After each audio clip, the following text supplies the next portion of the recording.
ನಮಸ್ಕಾರ ವೀಕ್ಷಕರೇ, ನಾನು ರವಿ ಎಸ್ ಪೂಜಾರಿ, ಅರ್ಥಶಾಸ್ತ್ರದ ಉಪನ್ಯಾಸಕ.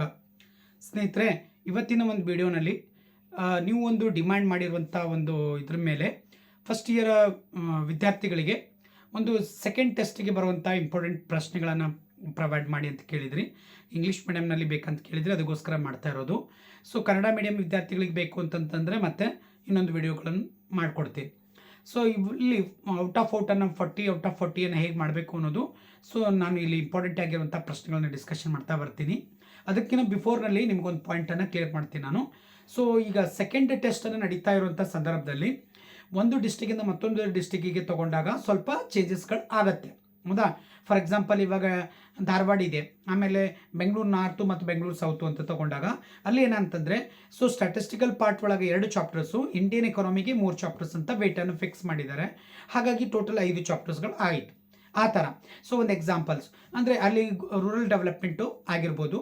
ಆನಂತರ ನೆಕ್ಸ್ಟ್ ಚಾಪ್ಟರ್ಸ್ ಅಂತಂದರೆ ಯಾವುದು ಉದ್ಯೋಗ ಮತ್ತು ಇದು ಇದೆಯಲ್ಲ ಅದರ ಮೇಲೆ.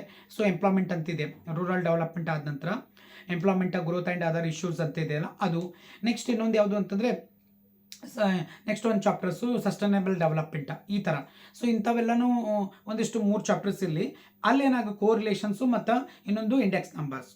ಕೆಲವೊಬ್ರು ಏನು ಮಾಡಿದ್ದಾರೆ, ಸೊ ನೆಕ್ಸ್ಟ್ 1 ಚಾಪ್ಟರ್ಸ್ ಕೂಡ ಕನ್ಸಿಡರ್ ಮಾಡಿದ್ದಾರೆ, ಈ ಥರ. ಸೊ ಟೋಟಲ್ ತೊಗೊಂಡಾಗ minimum 5 chapters, maximum 7 to 8 chapters ಕೂಡ ತೊಗೋಬೋದು, ಮಾಡ್ಬೋದು ಅನ್ನೋಂಥ ಒಂದು ಇದು ಇದೆ. ಅದ್ರ ಮೇಲೆ ಸ್ವಲ್ಪ ವೆರಿಡ್ ಆಗುತ್ತೆ, ಅದು ನಿಮ್ಗೆ ಗೊತ್ತಿರಲಿ. ನಾನು ಇಲ್ಲಿ ನಿಮ್ಗೆ ಕೊಡ್ತಾ ಇರೋದು ಇಂಪಾರ್ಟೆಂಟ್ ಅಂತಂದರೆ, ನಮ್ಮ ಮಕ್ಕಳಿಗೂ ಕೂಡ ನಾನು ಮಾಡಿಸಿರೋದು ಅಂತಂದರೆ, ಸೊ ಟೋಟಲ್ ಇಲ್ಲಿ 2 ಚಾಪ್ಟರ್ಸ್ ತೊಗೊಂಡಿದ್ದು, ಅಲ್ಲಿ ಏನು ಮಾಡಿದ್ದೀನಿ 3 ಇಂದ 4 ಚಾಪ್ಟರ್ಸ್ಗಳಿಗೆ ಸ್ವಲ್ಪ ಮಾಡಿಸಿದ್ದೀನಿ. ಹೌದಾ? ಲಾಸ್ಟ್ ಚಾಪ್ಟರ್ಗೆ ಇಂಪಾರ್ಟೆಂಟ್ ಅಲ್ಲೊಂದು ಇಲ್ಲೊಂದು ತೊಗೊಂಡಿದ್ದೀನಿ. ಹೌದಾ? ಲಾಸ್ಟ್ ಯಾವುದು ಗೌರ್ಮೆಂಟ್ ಅಂತ ಹೇಳ್ತಾ ಇದ್ದೀನಿ. ಯಾವುದು ಅಂತಂದರೆ ಚೀನಾ, ಇದು ಎಲ್ಲ 3 ಕಂಟ್ರೀಸ್ ಇದು ಇದೆಯಲ್ಲ ಅದನ್ನು ತೊಗೊಂಡಿದ್ದೀನಿ. ಅಲ್ಲೊಂದು ಇಲ್ಲೊಂದು ಹಾಕಿದ್ದೀನಿ, ಸ್ವಲ್ಪ ಗೊತ್ತಿರಲಿ ಅಂತ. ಸೊ ನೋಡೋಣ ಏನೇನು ಪ್ರಶ್ನೆಗಳನ್ನು ನಾನು ಇಲ್ಲಿ ಆ್ಯಡ್ ಮಾಡಿದ್ದೀನಿ ಅಂತ. ಆಲ್ರೆಡಿ ನಿಮ್ಗೆ ಗೊತ್ತಿದೆ, ಇದು ಕರ್ನಾಟಕ ವಿದ್ಯಾರ್ಥಿ ಬಳಗ ಅಂತ ಒಂದು ಕರ್ನಾಟಕದಲ್ಲಿ ಇದ್ದಂಥ ಮಕ್ಕಳಿಗೋಸ್ಕರ ಒಂದು ಗ್ರೂಪನ್ನು ಮಾಡಿದ್ದೀನಿ, ವಾಟ್ಸಪ್ ಗ್ರೂಪು. ಅದರಲ್ಲಿ ಕೂಡ ನನ್ನ PDF ಎಲ್ಲ ಸಿಗುತ್ತೆ. ಜಾಸ್ತಿ ಸೆಕೆಂಡ್ ಇಯರ್ಗೆ ಸಂಬಂಧಪಟ್ಟಂತಿದೆ. ಫಸ್ಟ್ ಇಯರ್ ನಿಮ್ಮ ಡಿಮ್ಯಾಂಡ್ ಇತ್ತು ಅಂತ ಕೊಟ್ಟಿದ್ದೀನಿ ಅಷ್ಟೇ. ಓಕೆ. ಸೊ ಇವಾಗ ಡೈರೆಕ್ಟಾಗಿ ನಾವೇನು ಮಾಡೋಣ, ಕಂಟೆಂಟಿಗೆ ಮೂವ್ ಆಗೋಣ. ಫಸ್ಟ್ ಒನ್ ಈ ಪಾರ್ಟ್, ಪ್ರಾಕ್ಟಿಕಲ್ ಓರಿಯೆಂಟೆಡ್. ಸೊ ಇಲ್ಲಿ ಪ್ರಾಕ್ಟಿಕಲ್ ಓರಿಯೆಂಟೆಡಲ್ಲಿ ನಿಮ್ಗೆ ಗೊತ್ತಾಯಿತು. ಸೊ ಇಲ್ಲಿ 3 ಪ್ರಶ್ನೆಗಳಿದೆ, ಅದರಲ್ಲಿ 2 ಬರುತ್ತೆ ಫಿಕ್ಸ್. 2ರಲ್ಲಿ ಒಂದೇ ಬರೆಯೋದು, ನೀವು ನೆನ್ಪಿಟ್ಕೊಳ್ಳಿ. Identify the formal and informal workers in the following list. So there are 2 categories ಇರ್ತಾರೆ, ಅದರಲ್ಲಿ ಮಿಕ್ಸ್ ಆಗಿರ್ತಾರೆ. ಅವುಗಳನ್ನು ನೀವು ಕ್ಲಾಸಿಫೈ ಮಾಡಬೇಕು, formal and informal. Then so make a list of any 5 items that can be recycled. ಹೌದಾ? Recycling ಆಗಿರುವಂಥ ಒಂದು 5 ಐಟಮ್ಸನ್ನು ನೀವು ಅಲ್ಲಿ ಹೆಸರು ಬರಿಬೇಕು. Then prepare a list of any 5 popular agriculture product of organic farming system. ಹೌದಾ? ಈ 3 ಕ್ವಶನ್ಸ್ ಅದಾವ. 3ರಲ್ಲಿ ಮೇಲ್ಗಡೆ ನಾನು ಯೆಲ್ಲೋ ಕಲರ್ ಮಾರ್ಕ್ ಮಾಡಿದ್ದೀನಿ, ಇವು ಜಾಸ್ತಿ ರಿಪೀಟ್ ಆಗುತ್ತೆ, ಇವುಗಳನ್ನು ಜಾಸ್ತಿ ಫೋಕಸ್ ಮಾಡಿ ಓದ್ಕೊಂಡ್ಬಿಡಿ. Then D part. So D ಅಂದರೆ 6 ಮಾರ್ಕ್ಸ್ ಓರಿಯೆಂಟೆಡ್ ಕ್ವಶನ್ಸ್. ಸೊ ಇದರಲ್ಲಿ first one last year method ಮತ್ತು ಪ್ಯಾಚೆ ಮೆಥಡ್ಸನ್ನು ಕೊಟ್ಟಿದ್ದೀನಿ. ದೇರ್ ಆರ್ 2 ಮೆಥಡ್ಸ್ ಅದಾವ. ಅದರೊಳಗೆ ಇಲ್ಲಿ ನೋಡಿ, ಕಮೋಡಿಟೀಸ್ ಒಳಗೆ ಅಲ್ಲಿ ಏನು ಬರ್ಬೋದು, ರೈಸ್, ಘೀ, ಶುಗರ್ ಕೇನ್, ಈ ಥರ ಎಲ್ಲ, ಶುಗರ್, ಈ ಥರ ಎಲ್ಲ ಬರುತ್ತೆ. ಹೌದಾ? ಸೊ ಡೇಟಾಸು ಅವೇ ಕೊಟ್ಟಿದ್ದೀನಿ ನಾನು, ಇರಲಿ ಅಂತ, ಪ್ರಾಕ್ಟೀಸ್ ಮಾಡಲಿ ಅಂತ. ಬಟ್ ಇಲ್ಲಿ ಏನಾಗ್ತದ, ಡೇಟಾ ಚೇಂಜ್ ಆಗ್ಬೋದು. ಹೌದಾ? ನೆಕ್ಸ್ಟ್ ಆ್ಯನ್ಯುವಲ್ ಎಕ್ಸಾಮ್ ತನ ಡೇಟಾ ಚೇಂಜ್ ಆಗ್ಬೋದು. ನೆಕ್ಸ್ಟ್ ಒನ್ ಇದರೊಳಗೆ 2ನೇ ಪ್ರಶ್ನೆ ಏನು ಕೊಟ್ಟಿದ್ದೀನಿ ನೋಡ್ರಿ. So what is the role of government in the generating the employment opportunities in India? Okay. Next list out the strategies for the sustainable development. So explain any 2. ಹೌದಾ? So 6 ಅದಾವ, ಅದರೊಳಗೆ so 2 ಅನ್ನು ಎಕ್ಸ್ಪ್ಲೇನ್ ಮಾಡಿ ಅಂತ. ಇವು most important ಇರುವಂಥದ್ದು.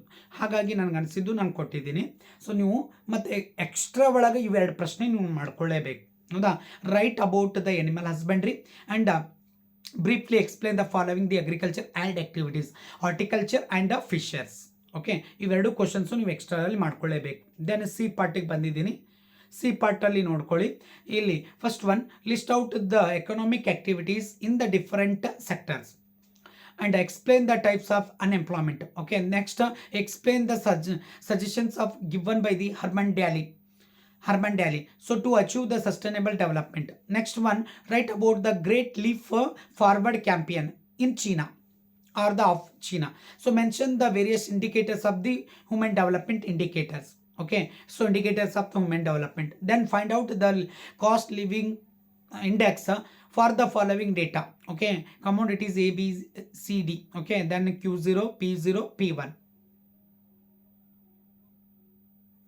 Then draw and scatter diagram. Okay, scatter diagram. So numbers already ಕೊಟ್ಟಿದ್ದಾರೆ. So ಅದನ್ನೇ ಈ ನಂಬರ್ನೂ ಇರ್ಬೋದು ಮತ್ತು ಬೇರೆ ನಂಬರ್ನೂ ಬರ್ಬೋದು ಡ್ರಾ ಮಾಡೋದು. ಇಲ್ಲಿ ಪಾಸಿಟಿವ್ ಇದೆ ನೆನ್ಪಿಟ್ಕೊಳ್ಳಿ. Then calculate the correlation coefficient between the X and Y. So analyse their the relationship. ಹೌದಾ, ಫೈಂಡ್ ಮಾಡಿದಾಗ ನಿಮ್ಗೆ ಗೊತ್ತಾಗುತ್ತೆ ಏನು ಪಾಸಿಟಿವ್ ನೆಗೆಟಿವ್ ಅಂತ. ಬಿ ಆಪ್ಷನ್ಸ್ ಒಳಗೆ ನೋಡ್ರಿ 2 marks ಇಂದು. So mention any 2 economic activities where the statistical tools are used and what is a commune system. Then list out. So list any 4 the important items of the consumptions in your family. Okay, next another one. ಇದು lengthy questions ಇದೆ, ಬರ್ಬೋದು ಅನ್ನೋ ಅಂತ ನಿರೀಕ್ಷೆಗೋಸ್ಕರ ಕೊಟ್ಟಿದ್ದೀನಿ. ನೋಡ್ಕೊಳ್ಳಿ, ಇದು ಯಾವ ಚಾಪ್ಟರ್ಲಿ ಇದೆ ನೋಡ್ಕೊಳ್ಳಿ. 4th ಒಳಗೆ. Okay, fourth one. Then 5th one also ಇದನ್ನು ಕ್ಲಾಸಿಫೈಡ್ ಮಾಡೋದಿದೆ. ಯಾವುದು renewable, non renewable resources. Then 6th ಇಲ್ಲಿ 5 ಕ್ವಶನ್ಸು ಎಕ್ಸ್ಟ್ರಾ ಒಳಗೆ ಕೊಟ್ಟಿದ್ದೀನಿ ಸ್ನೇಹಿತರೆ. ಇದು ಸ್ವಲ್ಪ ನಿಮ್ಗೆ ಗೊತ್ತಿರಲಿ. Okay, so what is the positive correlations? Give an examples. Then mention that which type of the correlations associated with so option A, option B, both. Nodekoli. Then mention any 2 statistical measures that help for the analysis and the interpretation of the data. Then give any 2 example for the secondary data or secondary sources to be so mention in the bibliography. Then list out any 2 employment options for the women in the rural areas. Then A options ಎದಾಗೂ ಕೂಡ ಕೊಟ್ಟಿದ್ದೀನಿ ಒಂದಿಷ್ಟು. So 1 into 3 ಇದೆ, ಅಂದರೆ 3 questions ಬರಬೇಕಂತಿರುತ್ತೆ. Choose the correct answer 3, MCQ 3, fill in the blanks 3, then 1 words 4 ಬರ್ಬೋದು.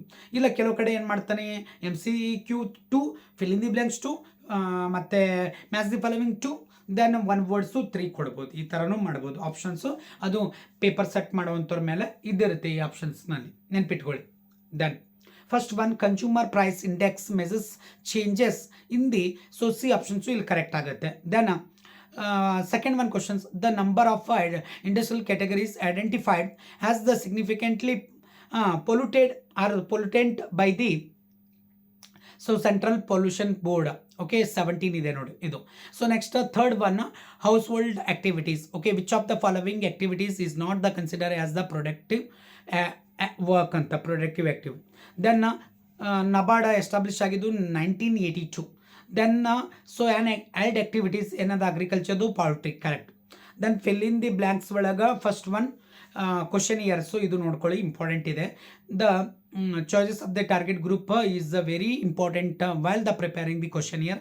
Then second one photo so voltaic ಅಂತ ಇದೊಂದು ನೋಡ್ಕೊಳ್ರಿ. Next the great leap forward movement ಆಗಿದ್ದು 1958. Then SHG group helped in the empowerment of the women. So next one fifth one, so government protect the rights of the workers. Okay, social security measures. Then match the following ಒಳಗೆ CPI consumer price index. So money lenders non institutional sources. Then trade union bargaining for the better wages. Then biopest control. Okay, next sustainable development. Labour laws, so protect the right of the workers. Okay, then 1 words ನೋಡ್ರಿ, most important 4 important ಇದಾವ. So what is the consumer awareness. Then define the jobless growth and CB already ಅಲ್ಲಿ ಮೇಲ್ಗಡೆ ಇದೆ, ಅದನ್ನು expand ಮಾಡಿದ್ರೆ ನಡೀತಾ ಇಲ್ಲಿ 1 word. Next, so who introduce the great leaf or great proletarian cultural revolution. ಹೌದಾ, ಯಾರು ಅಂದರೆ Mao Zedong or Mao Tung. Then what is a co relations. Okay, so this is the A part. ಹೌದಾ, ಇದ್ರೊಳಗೆ so ಇವೇ ಬರಬೇಕಂತಿಲ್ಲ, ಸ್ವಲ್ಪ ಬೇರೆನೂ ಬರ್ಬೋದು, update ಆಗುತ್ತೆ. But ನನಗೆ ಅನ್ಸಿದ್ದು ಕೊಟ್ಟಿದ್ದೀನಿ ನಾನು. ಓಕೆ, ಇಷ್ಟು ನನ್ನ ವಿದ್ಯಾರ್ಥಿಗಳಿಗೆ ನಾನು ಪ್ರಾಕ್ಟೀಸ್ ಮಾಡಿಸಿದ್ದೀನಿ. ಇದರಿಂದನೇ ಸೊ ಕ್ವಶನ್ ಪೇಪರ್ ಸೆಟ್ ಆಗುತ್ತೆ ಅಂತ ಹೇಳಿದ್ದೀನಿ. ಹಾಗಾಗಿ ಸೊ ಇದನ್ನು ಇಷ್ಟು ನಾನು ಕೊಡ್ಬೇಕು ಅಂದ್ಕೊಂಡಿದ್ದೆ. Love you all, thank you everyone, bye.